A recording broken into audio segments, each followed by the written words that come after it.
Il est 8h31. Bretagne 5, l'invité de la matinale. Et ce matin, nous sommes avec Gaël Briand. Il est conseiller régional du groupe Breizh-Aglaise au Conseil régional de Bretagne. Il était également un militant UDB, rédacteur en chef du Peuple breton, je devrais dire cher confrère, et j'ajouterai aussi conseiller municipal de Lorient. Voilà, je pense ne rien avoir oublié. Bonjour Gaël Briand. Bonjour. Alors, merci d'avoir accepté notre invitation. Ça fait longtemps qu'on avait envie d'entendre votre voix au micro de Bretagne 5.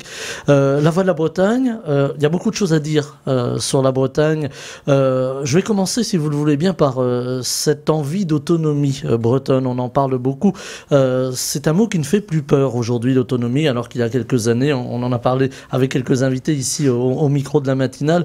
Il y a quelques années, eh bien, quand on disait autonomie, voilà, il y avait une crainte quand même.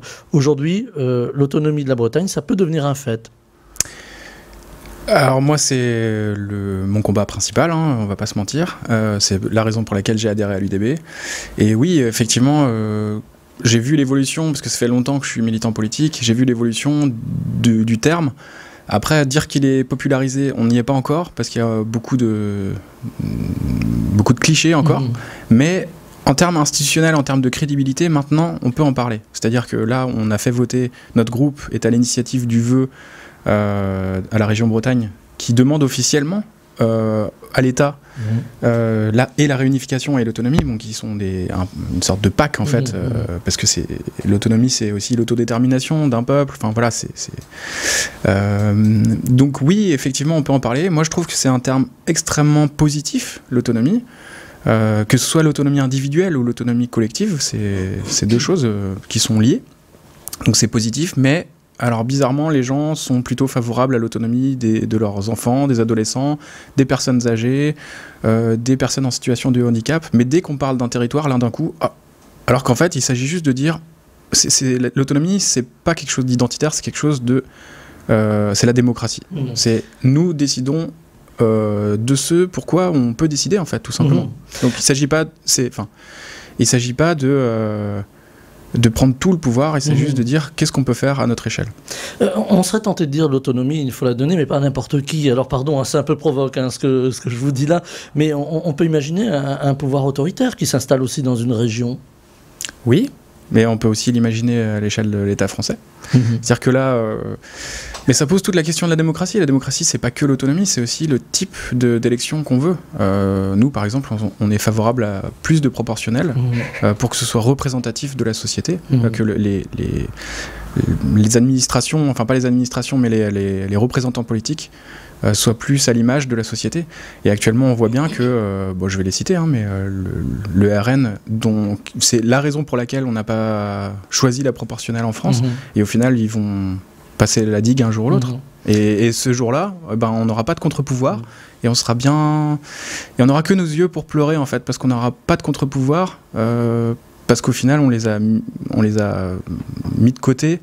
On a refusé de répondre sur le fond à l'indignation du peuple, quoi. Voilà, il y a des interrogations. On va y venir, on va parler de cette situation compliquée aujourd'hui pour les Bretons, comme pour le restant des Français et même des Européens, avec cette guerre sur le territoire européen, cette guerre en Ukraine qui crée des soucis au niveau de l'énergie en particulier. On va en parler également de l'énergie. Sur la démocratie, aujourd'hui, l'autonomie, c'est une autonomie dans les frontières françaises ou dans les frontières européennes ?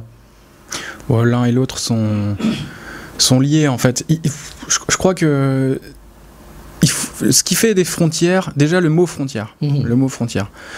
Une frontière, c'est souvent mal vu. C'est comme si c'était fermé, mais une frontière, elle peut être ouverte ou fermée. La frontière, c'est juste, et là c'est les géographes qui parlent, c'est une délimitation d'une population donnée qui évolue sur un territoire. Et il y a des frontières qui s'enchevêtrent, c'est-à-dire que la Bretagne est un pays de pays. On a le pays de l'Orient, moi je suis originaire de l'Orient, donc il y a le pays de l'Orient, mais après il y a la Bretagne, et puis il y a la France, l'Europe, bon voilà. Et c'est juste sur quel territoire on évolue. Donc c'est pas forcément fermé. Ce qui crée des frontières, c'est les administrations. Et on le voit bien, l'exemple typique pour la réunification notamment, c'est la gare de Châteaubriand, où il y a un mur on est obligé de changer de train en fait. Il n'y a même pas de direct entre Rennes et Nantes en passant par Châteaubriand. Oui, il y a un butoir. Il y a un butoir. Voilà. Ça c'est une administration. Ça n'a rien à voir avec une frontière en tant que telle.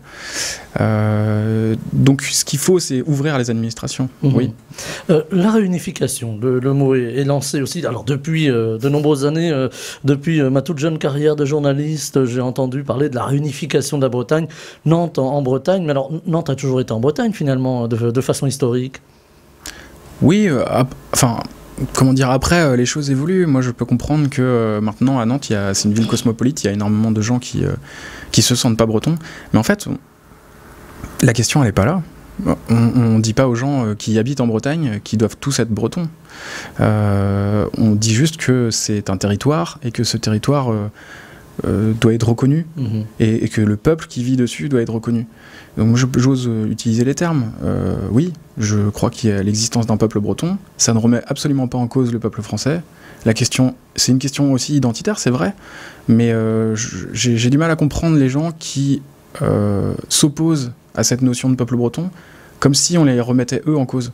Moi, je dis pas je ne suis pas français, j'ai jamais dit ça. Enfin, ça fait très longtemps, en tout cas quand j'étais ado, peut-être que je le disais. Mais moi, je dis juste je suis breton et j'insulte personne en disant ça, en fait. Voilà, la Bretagne dans son entièreté. Alors, il y a beaucoup de démarches. Là aussi, ce vœu à la région, ça peut déboucher sur quoi, ce vœu ? Alors, c'est tout l'enjeu. Actuellement, les Corses sont en négociation avec le gouvernement. Il y a des réunions qui se passent en ce moment, là, en fait. Et justement, l'objectif, c'est de ne pas louper le coche, parce qu'il va y avoir très probablement un changement constitutionnel. De quelle ampleur, on ne sait pas encore. Mais ce que nous, on souhaite, c'est que la région Bretagne soit dans le wagon et qu'elle ne regarde pas passer le train, quoi. Donc, tout l'enjeu, c'est justement de se mettre dans cet agenda pour éviter de se dire voilà, la Corse a eu ce qu'il fallait et maintenant on va ouvrir quelque chose pour la Bretagne. Non, on n'arrivera pas à ouvrir une fenêtre, à moins que la société se mobilise de façon incroyable. Mais la société bretonne, soyons clairs, oui, elle est favorable à l'autonomie. Quand elle parle, en fait, on se rend compte qu'elle est favorable à l'autonomie, mais elle n'utilise pas le terme. Alors qu'en Corse, eux, ils l'utilisent, ils savent ce que ça veut dire, ils comprennent les enjeux, et surtout, les nationalistes corses sont au pouvoir. Ils ont un projet, ils ont été élus démocratiquement sur ce projet, et en fait, il n'y a rien qui avance par l'État. Donc là, en fait, nous, on ne souhaite pas que ce soit juste des mots en l'air. On veut vraiment... Donc il y a un groupe de travail qui a mis en place au niveau du conseil régional, transpartisan. Et donc, du coup, l'idée, c'est... Effectivement, ce ne sera pas le projet de l'UDB, mais l'idée, c'est de mettre le pied dans la porte. Et de dire, on commence, et petit à petit, on voit ce qu'on peut faire, ce qu'on a envie de faire, ce qu'on va faire bien. Il y a aussi des choses peut-être qu'on ne pourra pas faire, mais on commence. Et l'exemple typique, c'est la langue bretonne, parce que c'est inadmissible que l'avenir de la langue bretonne se décide à Paris. De la langue bretonne et du gallo, bien sûr. Oui, il y a les deux langues en Bretagne. Alors moi, je ne parle pas breton. Trois même, parce qu'il y a français aussi, il ne faut pas l'oublier. Bien sûr, oui. Je parlais des langues vraiment régionales, en l'occurrence. Alors moi, je parle pas breton, je le dis souvent à nos auditeurs qui, eux, parlent breton, voilà, qui des fois nous interpellent en breton. Je parle gallo, voilà, vous l'aurez compris avec Christophe Hamon tout à l'heure. Mais justement, l'enjeu de la langue bretonne ou de la langue galaise, c'est aussi des moyens pour qu'on puisse apprendre ces langues. Mais au-delà des moyens financiers, il y a aussi l'envie d'apprendre la langue. Comment susciter l'envie d'apprendre une langue, la langue de sa région, qu'on a oubliée parfois? Alors, là encore, je vais utiliser... je suis pas bien vieux, mais j'ai quand même l'historique, et je vois bien que quand j'étais adolescent, on disait que la langue bretonne... Enfin là, je parle de langue bretonne parce que c'est mon histoire à moi. Ça sert à rien, c'est inutile, pourquoi t'apprends, pourquoi tu connais... Et on se rend compte que maintenant, quand je dis je parle breton, les gens ont des étoiles dans les yeux. Donc l'envie, elle existe. Ce qu'il faut, c'est que les collectivités aient les moyens de donner la possibilité aux gens d'apprendre. Sauf que quand on est adulte, c'est difficile, parce il y a la question du temps, il y a la question de l'argent. Ça coûte cher, les formations. Une formation longue, c'est efficace, mais il faut pouvoir dégager du temps. Et donc justement, là, c'est tout l'argent qu'on va pouvoir mettre pour les formations longues, qui vont pouvoir après faire boule de neige, parce que ces gens-là vont mettre leurs enfants dans les filières bilingues ou à Dijon. Et du coup, ça fait boule de neige. Donc, ouais, je pense que l'envie, elle est là. Et maintenant, il faut trouver les moyens et en tout cas dégager des outils qui nous permettent de massifier en fait l'apprentissage. La région Bretagne fait beaucoup pour la... Pardon, voilà, je m'éclaircis la voix, on parlait de langue, voilà, mais la voix c'est important aussi à la radio. La région Bretagne fait beaucoup pour les langues régionales. Est-ce que c'est assez ou est-ce qu'il faut pousser encore un petit peu? Moi, c'est jamais assez. Et c'est pas un reproche que je vais faire, parce que pour le coup, c'est des compétences non obligatoires, donc c'est jamais assez, parce qu'en fait, le budget, si on prend... le budget du Pays de Galles, bon, on en a déjà parlé 20 fois, mais c'est 10 fois plus important que le budget de la région Bretagne. Donc, avec ces 10 fois, enfin, ils sont sur un budget qui fait quasiment l'équivalent d'une année de budget du conseil régional pour leur langue. Ici, si on le fait, on va prendre sur d'autres budgets, donc en fait, on peut pas leur reprocher spécialement d'avoir... Mais à un moment donné, c'est une négociation avec l'État qu'il faut avoir. Là encore, le budget, il existe. C'est juste qu'il faut le mobiliser, mais il est au niveau... Quand on voit ce que coûte la francophonie, voilà.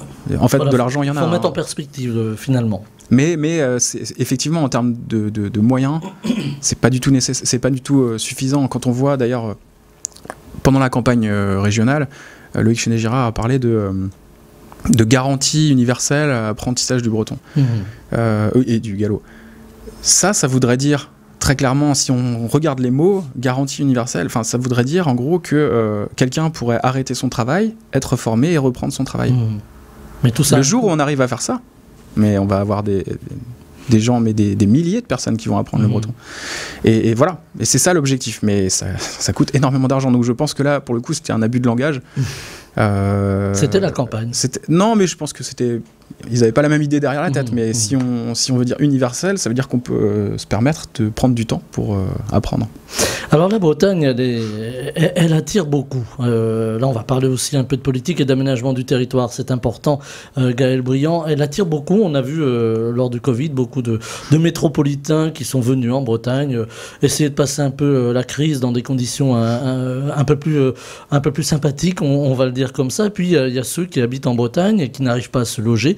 Et il y a une crise du logement en Bretagne. Là, je fais une grande ellipse parce que on a vu l'UDB soutenir justement ce statut de résident. On en avait entendu Neil Kawissin à ce micro qui était venu parler de ce statut de résident pour avoir une contrebalance à ces locations, allez, on peut le dire Airbnb en Bretagne qui sont de plus en plus nombreuses, ces locations courtes.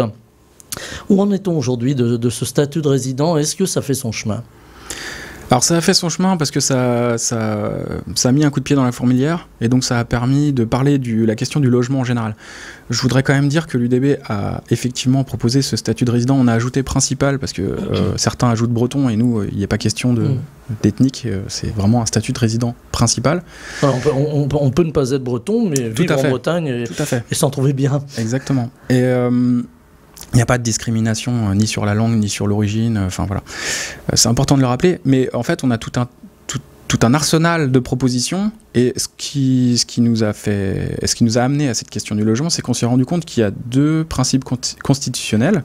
Le premier, c'est le droit de propriété qui est quasiment une sacro-saint en France, et le second, c'est le droit au logement, qui a été inscrit dans la Constitution il y a quelques années. Et quand le droit de propriété remet en cause le droit du logement, eh ben, lequel prime ?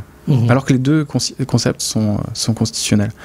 Nous, on estime que le droit au logement doit primer. Ce qui veut dire qu'il ne s'agit pas d'interdire la propriété, il s'agit d'encadrer les règles sur le logement. Que ce soit pour la location, parce qu'en fait, sur Airbnb, je parle d'Airbnb, mais il y a d'autres plateformes, c'est encadrer ce qui est permis. Sinon, en fait, les investisseurs, c'est-à-dire ceux qui ont de l'argent, vont acheter le patrimoine pour le louer. Comme la location à l'année rapporte beaucoup moins que la location de courte durée, et ben on se retrouve avec du logement à l'année retiré du marché, soustrait du marché, et des gens qui sont en difficulté pour se loger parce que les prix sont élevés, parce que il n'y a pas assez d'offres, que ce soit à la location ou à l'achat. Et donc il faut encadrer. Donc là, on commence à voir petit à petit les communes bouger. Saint-Malo a pris des mesures il y a 1 an, donc on commence à avoir du recul. Là, on vient à Lorient de voter sur un premier encadrement. Alors, c'est vraiment un encadrement très léger à Lorient. Là, l'objectif, c'était vraiment de pouvoir avoir des chiffres et peut-être après aller plus loin. On est sur... C'est une forme d'expérimentation, finalement. Là, en fait, à Lorient, ce qui a été voté, c'est l'enregistrement obligatoire du bien. S'il y a du contrôle, ça permet justement d'éviter les annonces farfelues, l'habitat indigne et compagnie. Et ensuite, l'autorisation de changement d'usage pendant 3 ans. C'est-à-dire, et non renouvelable tacitement. Donc ça permet de mesurer un tout petit peu, mais on est encore très loin d'encadrer avec des règles précises qui disent ça oui, ça non, quoi. C'est le rôle de la région Bretagne décidément ce matin. Voilà, alors amis auditeurs, je m'éclaircis la voix. Je précise, il y a beaucoup de travaux ici à Bretagne 5 et puis on a un peu de poussière et là c'est pas bon tellement pour la voix. Voilà, ceci dit, je referme la parenthèse. C'est le rôle de la région Bretagne d'intervenir sur un dossier aussi sensible que le logement.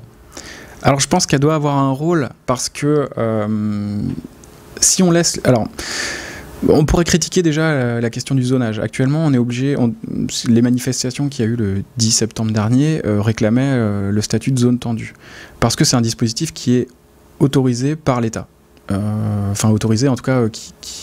Donc on est obligé de demander l'autorisation à l'État encore pour avoir un zonage qui nous estime tendu. Eux, ils estiment que la Bretagne... dans son immense majorité, parce que finalement il n'y a que Nantes et Saint-Nazaire qui ont le statut légal, et après il y a des dérogations qui ont ce statut de zone tendue.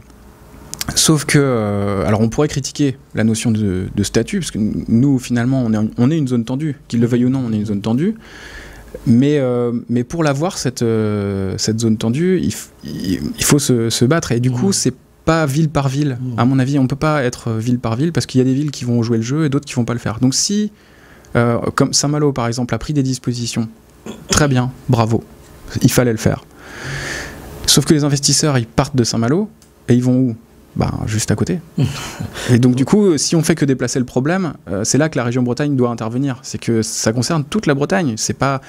Et à la limite, on nous a dit oui, mais Lorient n'est pas Saint-Malo. Évidemment que Lorient n'est pas Saint-Malo, mais l'objectif d'un politique, c'est d'anticiper et de se dire que la Bretagne Sud a un problème de surfréquentation touristique et justement d'accaparement aussi du parc immobilier par des gens plus riches. Il y a des gens qui vivent à l'année, donc il faut anticiper pour éviter de devenir Saint-Malo. Voilà. C'est ça. Alors, il y a aussi une autre problématique. On va balayer beaucoup de problématiques ce matin, Gaël Briand, parce que ça va très vite, 25 minutes. La problématique, c'est le transport. Alors, on va prendre un cas d'école. Vous n'avez pas de voiture. Non. Vous êtes venu par d'autres moyens. Ici, voilà, le car et un petit peu la voiture quand même. On vous a conduit jusqu'au studio. C'était important. Faut pas le dire. Voilà, mais on va pas le dire. Je suis autonome. Voilà. Gaël Briand, aujourd'hui, les transports en Bretagne, c'est un véritable problème.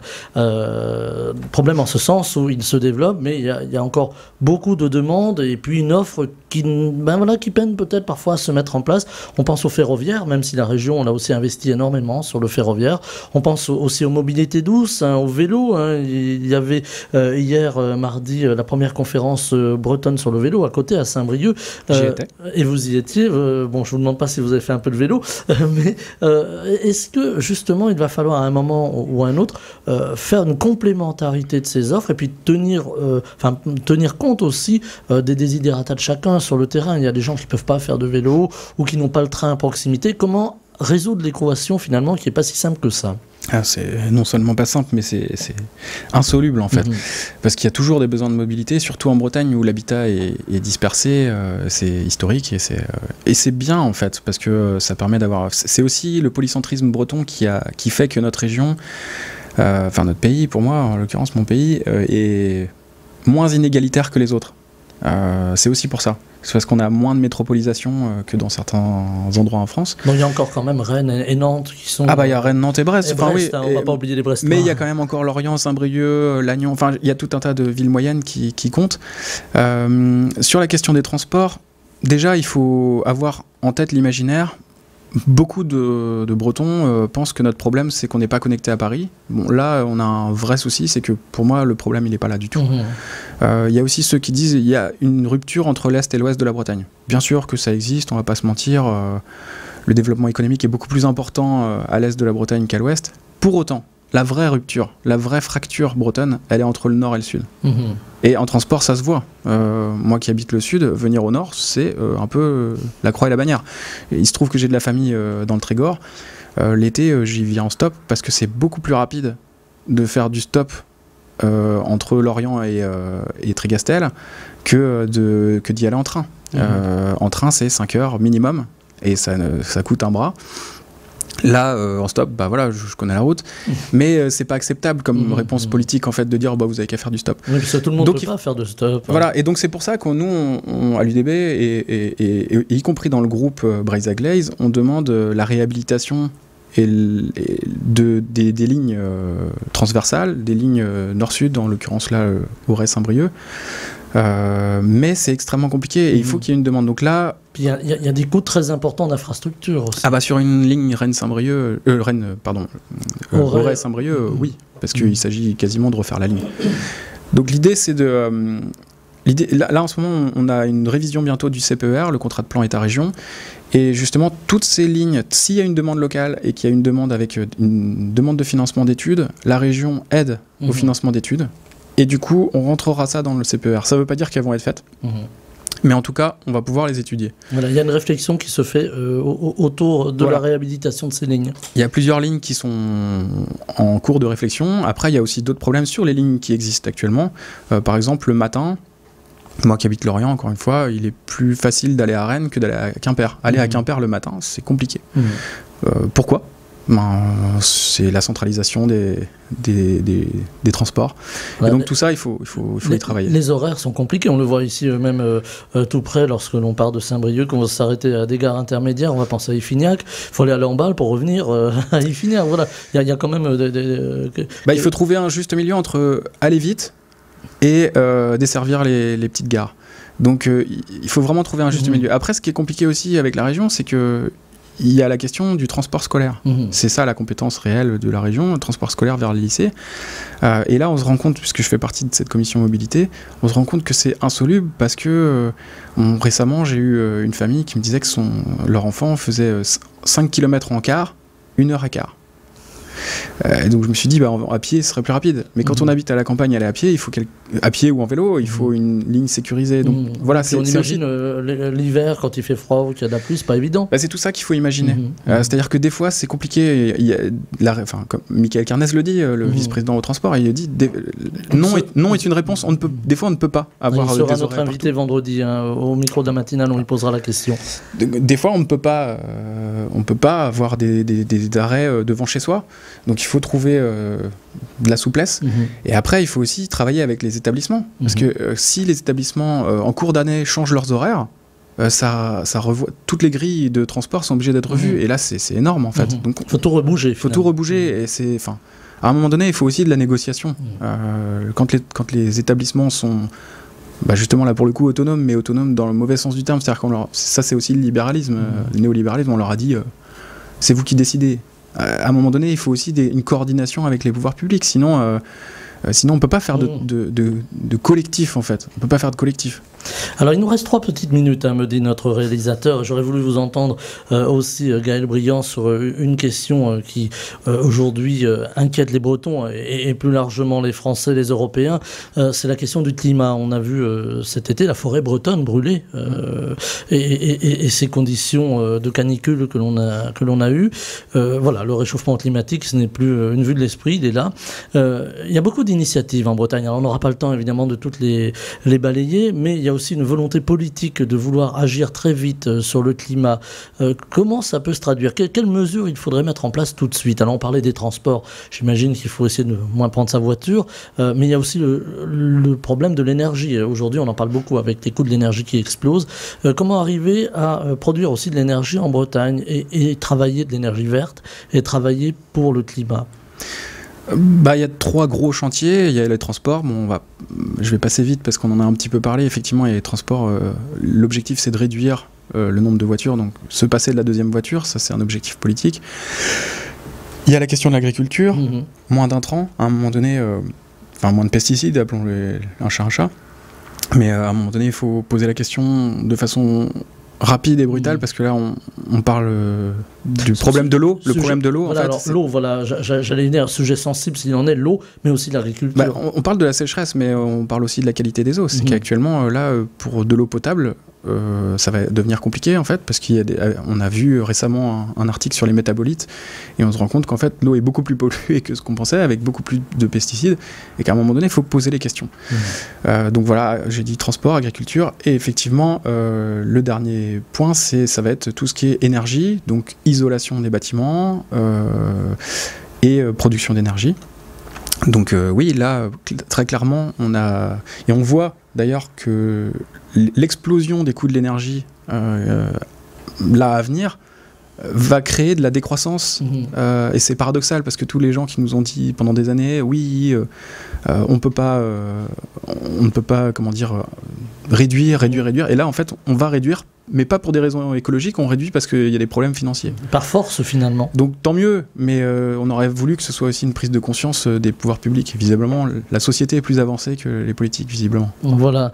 Justement, tout dernier mot, en quelques secondes, Gaël Briand, comment arriver à connecter la société, les politiques? C'est une question que je pose souvent à mes invités. On revient à votre première question. Pour moi, c'est la question de l'autonomie, c'est-à-dire il faut que la décision soit prise le plus près possible. Et je pense que si on rapproche le pouvoir, on intéressera davantage les gens. Et donc du coup, la participation aux élections, la participation à la chose publique sera plus intéressante. Et c'est beaucoup plus intéressant que la pseudo-démocratie qu'on essaye de nous faire aujourd'hui à base de budget citoyen et je ne sais quoi. Pour moi, c'est quelque chose institutionnellement, il faut vraiment aller plus loin. Eh bien, on poursuivra cette discussion. Gaël Briand, vous reviendrez. Bon, je vous ferai pas venir à vélo, c'est promis. Mais vous reviendrez au micro un défi. Voilà, un défi, pourquoi pas. Voilà. Vous reviendrez au micro de Bretagne 5. Gaël Briand, conseiller régional du groupe Breza-Glaise, militant UDB, conseiller municipal d'opposition. La liste est longue. Voilà, mais à Lorient et aussi, je devrais vous appeler cher confrère, rédacteur en chef de l'excellent magazine Peuple Breton. Merci. Voilà, on l'a pas encore dans notre revue de presse, mais on va faire des efforts, c'est promis. Ah bah, il va être envoyé. C'est gentil. Merci beaucoup Gaël Briand d'avoir été en direct ce matin au micro de Bretagne 5. Je vous souhaite une très belle journée. À vous aussi. Et Kenavo. Bretagne 5 matin, Stéphane Hamon.